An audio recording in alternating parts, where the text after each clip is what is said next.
የርሶ ቪዥን የርሶ አፈጻጸም የርሶ ማበረታታት ነውና እሱ ብቻ ሳይሆን የእግዚአብሔር ጣትም የሚሉት አለ። ከልቤ በእውነቱ ላመሰግነው ተወዳለሁ። እውቅናና ክብር የሚገባውታል። ክቡር ጠቅላይ ሚኒስትር አብይ አህመድ ያለ እረፍት በመትጋት እየተወጡ ላሉት ድንቅ የአመራር ሚና ከመቀመጫችን ተነስተን በጭብጨባ እውቅና እንድንሰጣቸው ጠይቃለሁ። በወከለን ሕዝብ ስም ለክቡርነቱ ያለንን የላቀ ምስጋና ከታላቅ አድናቆትና አክብሮት ጋር እየገለጽኩ ሰላም ጤና ይስጥልን። ይህ ዴይሊ አዲስ አበባ ነው። ከ2014 እስከ 2018 ዓመተ ምህረት በስልጣን ላይ የቆየው የኢትዮጵያ የሕዝብ ተወካዮች ምክር ቤት ሰኔ 30 ቀን 2018 ዓመተ ምህረት ጠቅላይ ሚኒስትር ዶክተር አብይ አህመድ በተገኙበት የመጨረሻ ጉባኤውን አካሂዶ ተበትኗል። ይህ ምክር ቤት በርካታ አዳዲስ ጉዳዮችን ያስተናገደ ሲሆን ጠቅላይ ሚኒስትሩን የሚያወድሱ አባላት ግን በርካታ ሆነው ታይተውበታል።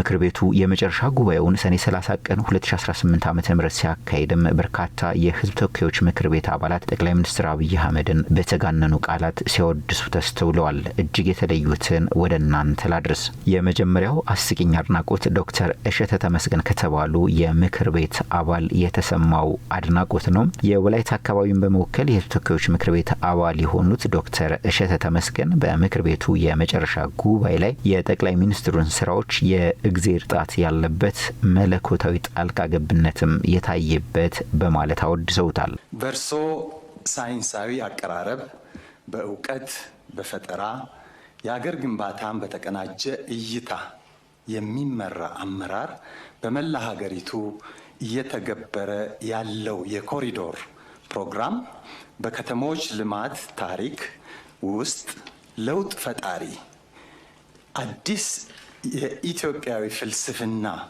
እይታና እርምጃ መሆኑን ብዙዎች ይመሰክራሉ። በእውነት በዚህ አጭር ጊዜ የርሶ ቪዥን የርሶ አፈጻጸም የርሶ ማበረታታት ነውና እሱ ብቻ ሳይሆን የእግዚአብሔር ጣትም የሚሉት አለ።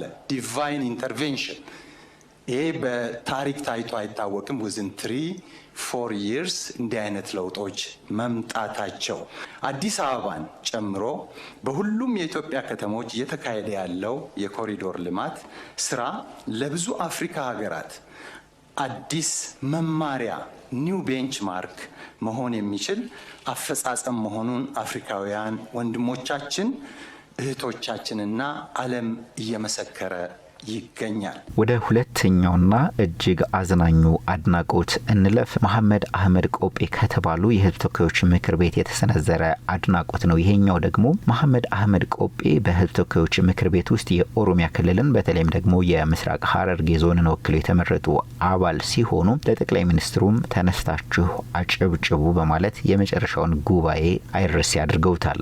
የተከበራችሁ የህዝብ ተወካዮች ምክር ቤት አባላት፣ ክቡር ጠቅላይ ሚኒስትር አብይ አህመድ ለህብረ ብሔራዊት ኢትዮጵያ ሁለንተናዊ ብልጽግና ጠንካራ መሰረት ለመጣልና በየመስኩ ለትውልድ የሚተርፍ ደማቅ አሻራ ለማኖር ያለ እረፍት በመትጋት እየተወጡ ላሉት ድንቅ የአመራር ሚና ከመቀመጫችን ተነስተን በጭብጨባ እውቅና እንድንሰጣቸው ጠይቃለሁ።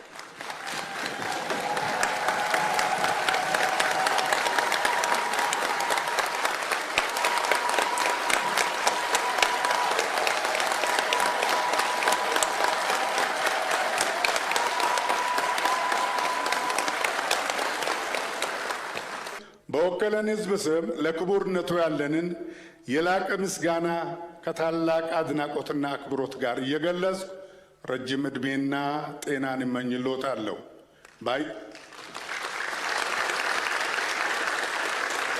ባዬ ገለቶማ ፈያፊ ኡምሪ ዴራ አርገዳ ኑፍ ጅራዳ ለማለትም እወዳለሁ።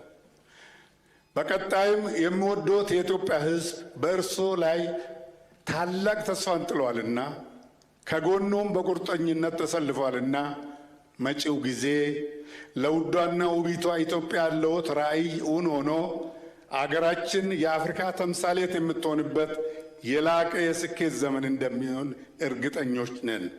እኒህ ሰው ደግሞ ከማል ሀሺ ሱሌማን ይባላሉ። በኢትዮጵያ የህዝብ ተወካዮች ምክር ቤት ውስጥ የሶማሌ ክልልን በመወከል የተመረጡ ታዋቂ የምክር ቤት አባል ናቸው። እርሳቸውም ጠቅላይ ሚኒስትሩን እንዲህ በማለት አወድሰዋል።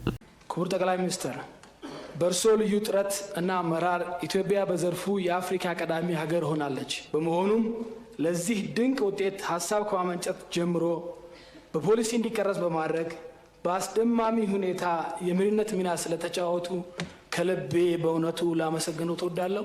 እውቅናና ክብር የሚገባዎታል።